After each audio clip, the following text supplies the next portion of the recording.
안녕하세요. 휴식 탄력성 세 번째 영상입니다. 두 번째 영상에서 호메로스의 오디세우스에 나와 있는 로토스, 로토파고이족에 대해 보았습니다. 로토스는 호메로스의 상상의 산물입니다. 그것은 현실 세계에 없지요. 그렇지만 로토스와 유사한 것들이 많이 있습니다. 절제할 수 없는 것들, 통제할 수 없는 것들, 그리고 통제되지 않는 것들을 중독이라고 합니다. 그 중독되어 있는 것 중에 이제 우리가 일상적으로 많이 갖고 다니는 스마트폰입니다.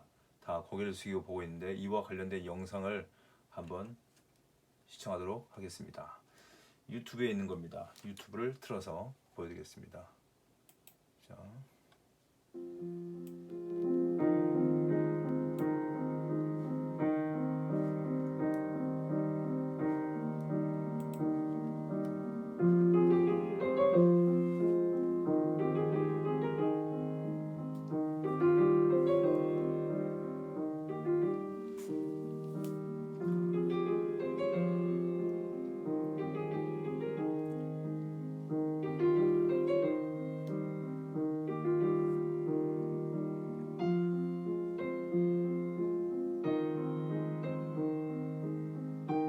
상상이었죠.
네, 여기까지 보았습니다.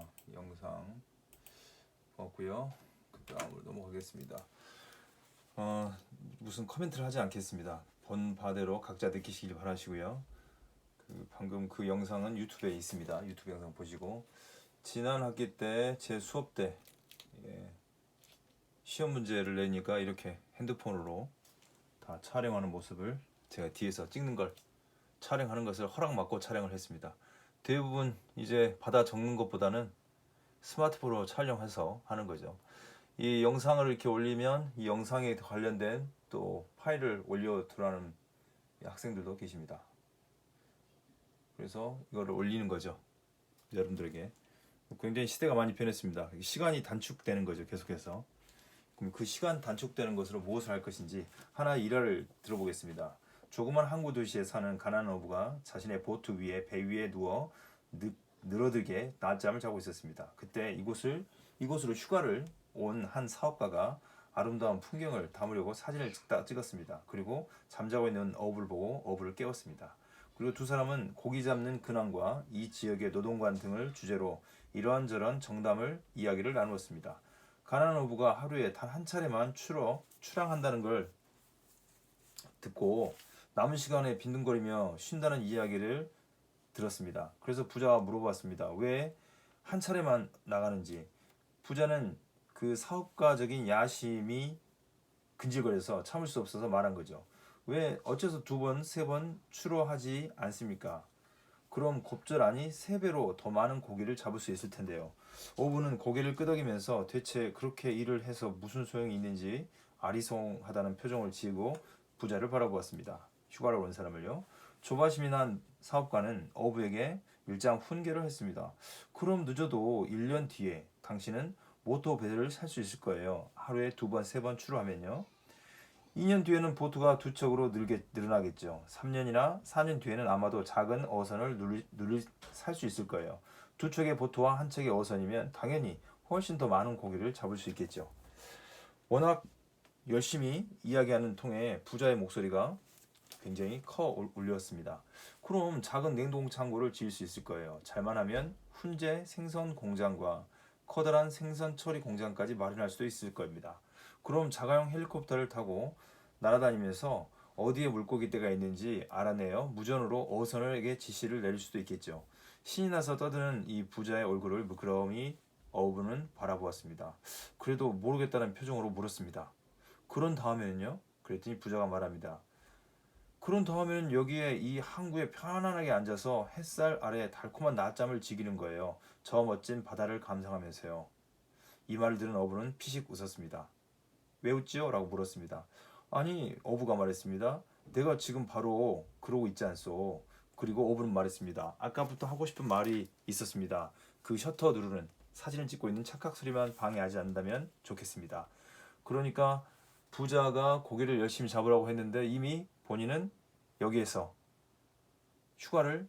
휴식을 취하고 있다는 거죠. 이 일화는 현도의 사회에서 가속화 사회로 가는 것에 대한 어떤 그 하나의 일침을 날리는 일화이고 많이 유명한 일화입니다. 이 공부 사람들은 사실은 방금 본 것처럼 휴식을 즐기는 것보다도 일하는 것 때문에 내지는 또 이제 다른 것들 뭐 인터넷이라든가 2번째 영상에 말씀드린 것처럼 공부에는 결코 중독되지 않습니다. 좋은 일에는 잘 중독이 안 됩니다. 거긴 중독이라고 하지도 않지요. 언제든 절제, 조절, 통제할 수 없는 것들은 중독이라고 표현합니다. 중독은 휴식이 없다고 말씀드렸고 중독 속에는 삶을 건강하게 하거나 풍요롭게 하기보다는 오히려 해롭게 합니다. 2번째 영상에 말씀드렸던 것처럼 로터스 이런 망각의 음식이 있습니다. 음식이죠. 여기는 인문학이라고 써졌는데 저는 잇문학입니다. 예, 망각의 음식 로터스 이렇게 커피에 찍어 먹으면 좋겠죠. 근데 호메로스 때부터 사람들이 망각 내지는 중독되는 거에 대해서 이 서사시에다가 써놨습니다. 또 하나 사이렌의 이게 이제 배를 타고 그 돌아오는 길에 이제 사이렌이라는 곳 이런 빠바바방 이렇게 울리는 그 사이렌의 사는 노래를 잘 부른다고 합니다. 근데 이쪽에 지나갈 때는 그 노래를 듣는 사람은 로토스처럼 망각에 돼서 그 노래에 빠져서 자기를 그 집에 돌아간 걸 다 잊고 그 노래에 심취한다고 합니다. 그래서 여기를 지나갈 때 이 호메로스가 오디세우스를 쓸 때 이렇게 말합니다. 오디세우스 묶여 있는 사람이 오디세우스거든요. 이 로토파고이족에서 이 자기의 부하들을 노토스에 취해서 안 나오려고 하니까 본인이 이 함선 밑에다 묶었던 것처럼 본인이 이제 사이렌의 지역을 지나갈 때 그 사이렌이라는 이 여성들 노래를 부를 때 본인이 망각해 버릴 수 있으니까 말합니다. 본인이 이렇게 그림처럼 기둥에다가 나를 묶어라. 그리고 너희들은 보시면 귀를 다 막고 있죠. 귀를 다 막고 이렇게 있습니다. 귀를 다 막고 나는 귀를 열겠다. 대신 너희들은 귀를 막고 혹시 내가 막 계속 풀어달라고 하면 몸속을 치면 더 빨리 노를 저어서 사이렌이 있는 곳을 벗어나자라고 미리 말해놓습니다. 이 지혜로운 거죠. 만약에 묶여있지 않다 그러면 부하들에게 노를 젓지 못하게 하고 그 사이렌의 노래에 흠뻑 취할 텐데 지혜로운 겁니다. 노래를 듣고 이때 몸을 묶어서 몸을 움직일 수 없고 노래가 어떤 노래인지를 듣기를 원한 거죠. 그러니까 중독되진 않는다 겁니다. 그래서 여기를 벗어나게 됩니다. 그리고 정말로 그 자리에 도착하자, 물론 신화입니다. 그 자리에 도착하자 사이렌의 이렇게 새들 이 노래를 불렀습니다. 유혹을 했는데 이때 오디세우스가 몸부림을 치면서 풀어달라고 애원했다고 애청하였다고 간청했습니다. 그렇지만 그 전에 약속했지 않습니까? 그래서 더 노를 빨리 저어서 사이렌이 있는 지역을 벗어났다고 합니다. 왜 이렇게 장황하게 이야기를 말씀 길게 드렸냐면 이 생각의 위기, 사람들은 이렇게 중독된다 그러니까 아예 안 하기는 금욕 내지는 금기하는 경향이 있습니다. 사실은 금기하는 게 아니고 잘 조절하고 그것을 잘 활용하라는 거죠. 우리가 갖고 있는 4차 산업혁명에서 여러 가지 좋은 인터넷 그리고 스마트폰 다 좋은 기계입니다. 나의 삶을 발전시키는데 또 소통수단의 여러 가지로 좋은 도구인 거죠. 근데 그 도구를 남용 그리고 조절하지 못했을 때는 문제가 생긴다는 겁니다. 그 사실은 생각의 위기이기도 하지만 인문학의 위기라고 하는데 사실은 위기는 많은 사람들이 시쳇말로 위기는 기회라고 말합니다. 이게 생각의 위기가 있을 때 그때가 기회입니다. 그리고 그 위기를 잘 극복하기 위해서 휴식을 취해야 될 필요가 있습니다. 예, 베르길리우스 로마의 베르길리우스라는 두 명의 시인이 있다고 말씀드렸지 않습니까? 첫 번째 영상에서 여러 영상에서 말씀드렸습니다. 베르길리우스와 오비디우스는 로마의 두 명의 시인입니다.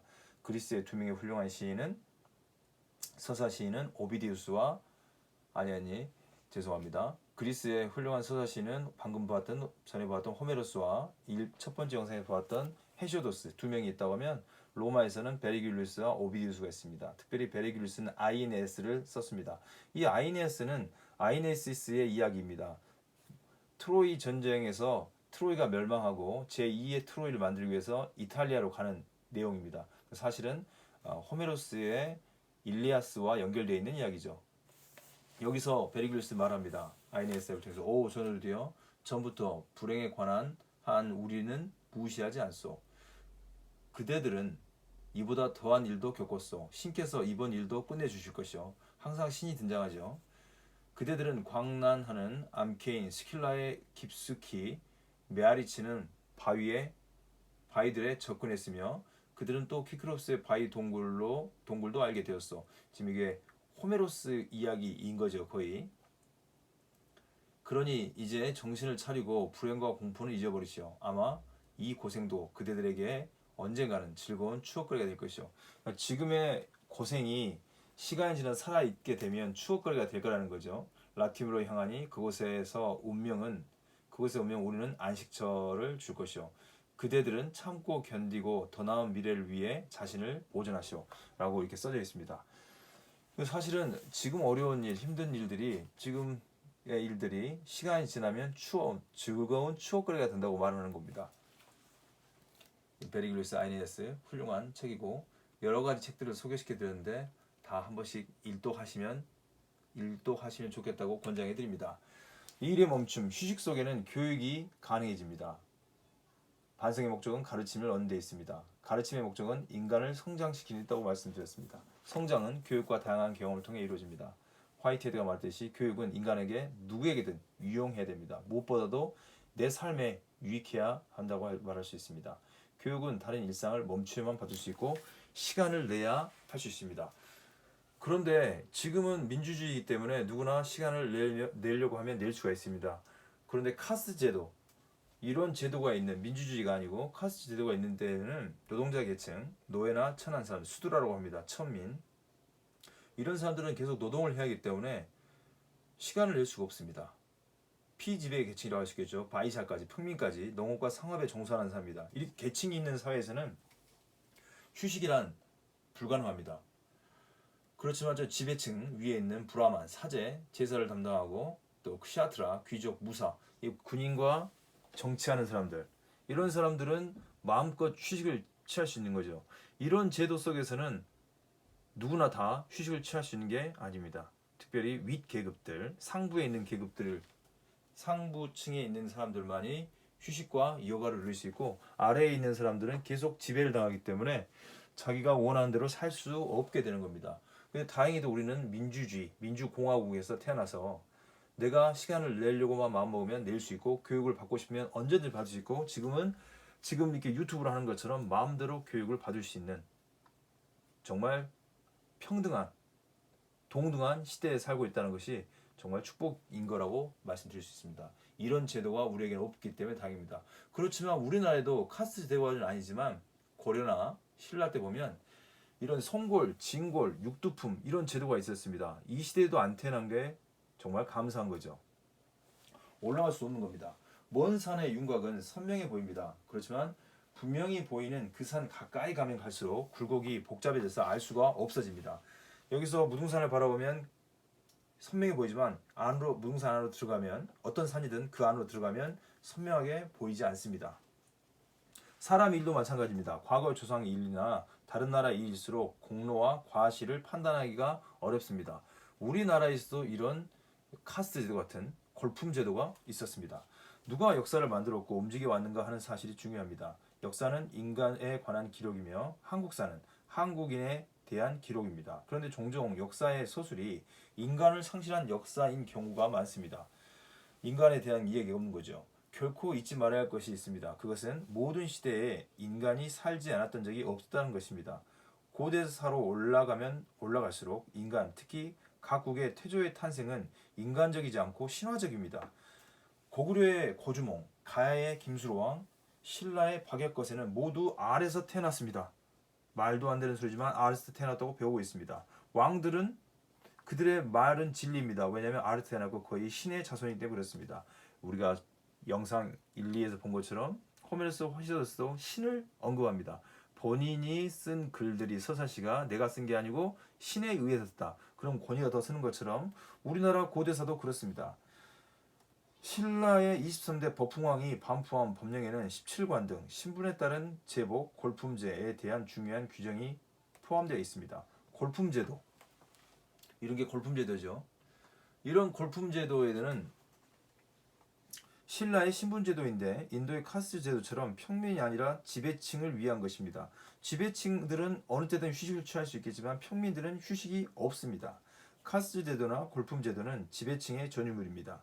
이런 제도들이 지배층에게는 많은 특권과 혜택을 주었습니다. 하지만 일반 평민에게는 열등함과 차별을 정당화시키는 장치였다고 할 수 있습니다. 골품제도에서 일반 평민은 귀족을 섬겨야 할 존재일 뿐만 아니라 노동만 해야 하는 자들이었습니다. 골품제도는 그 시대의 귀족 사회의 실태를 가장 잘 보여준다고 할 수 있습니다. 골품의 등급은 혈통의 존귀함과 비천함을 구분하고 정치적인 출세나 일상생활에서 여러 가지 특권과 제약이 되었습니다. 골과 품은 두 골과 육두품에서 일품에 이르는 6품을 의미했다고 합니다. 두 골은 부모가 모두 왕족인 선골과 부모 중 한쪽만 왕족의 혈통을 지닌 진골을 뜻했습니다. 선골은 왕이 될 자격을 가진 최고의 골품이었습니다. 그러니까 선골만 계속 왕이 되는 거죠. 그냥 무조건 태어나세요. 그런 민주주의 사회에서는 그러지 않고 있습니다. 지금은. 그렇지만 북한은 태어나면 그런 제도를 보고 우리가 눈앞에 보고 있는 거죠. 거의. 진골도 왕족이었으나 왕이 될 자격은 없었습니다. 선골과 진골의 구분은 목에 의한 것으로 보입니다.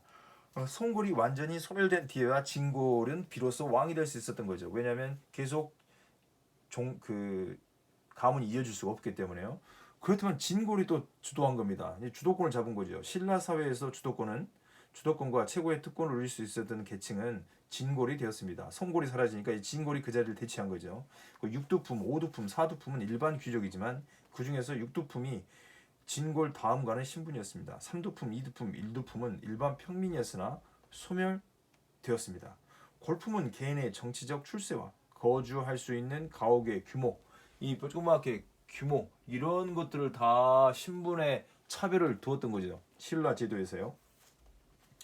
진골은 대체로 유교를 중심으로 짜여진 골품 제도와 이를 옹호하는 불교에 대항하는 성격을 띠고 있었습니다. 육두품 출신들은 유교를 현실적 도덕지상주의를 내세운 것으로 받아들여 신봉했습니다. 그들은 도덕의 관점에서 불교의 현실 세계와 해탈 세계의 이원적 세계관을 비판했습니다.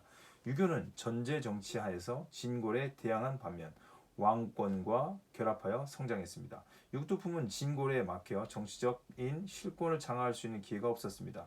신분의 제약은 육두품 출신자로 하여금 정치적 계급의 상승보다는 학문적 식견에 의한 정치적 참여의 길로 들어서게 만들었습니다. 육두품 출신인 최치원은 진성여왕에게 10여 조의 시무책을 건의했으나 받아들이지 않았습니다. 최치원과 더불어 같은 출신 학자들도 골품보다는 학문의 기초를 두고 인재 등용을 할 것을 건의했습니다. 그들의 건의와 비판적 태도는 골품 제도를 유지한 신라에서는 용납될 수가 없었습니다. 그들의 건의가 수용되지 않자 결국 최치원은 관직에서 나와서 유랑생활을 하다가 일생을 마쳤다고 합니다. 그리고 이제 신라가 지나서 태조 왕건이 고려를 하죠. 건국하죠. 육두품의 성장은 진골의 귀족에 대한 한거의 불씨를 지폈습니다. 이 불씨는 왕건에 의해 타올랐습니다. 왕건은 변방의 이름 없는 성주 출신이었습니다. 그는 후 삼국의 혼란을 수습하고 새로운 통일 왕조를 건설했습니다. 태조 왕건은 고구려 계승자라고 자임하면서 북진 전책으로 국경을 넓힘과 동시에 신라 사회를 얽매이고 있었던 골품제도의 사들을 풀었습니다. 그제 이제 드디어 진골제도가 없어지냐라고 생각했는데 골품제도를 해체했지만 신라의 귀족에게 특혜를 주었습니다.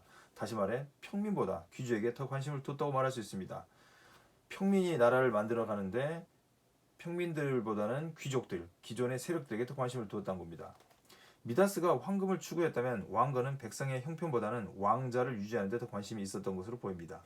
왕건은 신라의 전통적인 권위를 계승하기 위해 신라 왕실의 여자를 아내로 맞았을 뿐만 아니라 신라의 많은 귀족을 고려의 관료로 등용했습니다.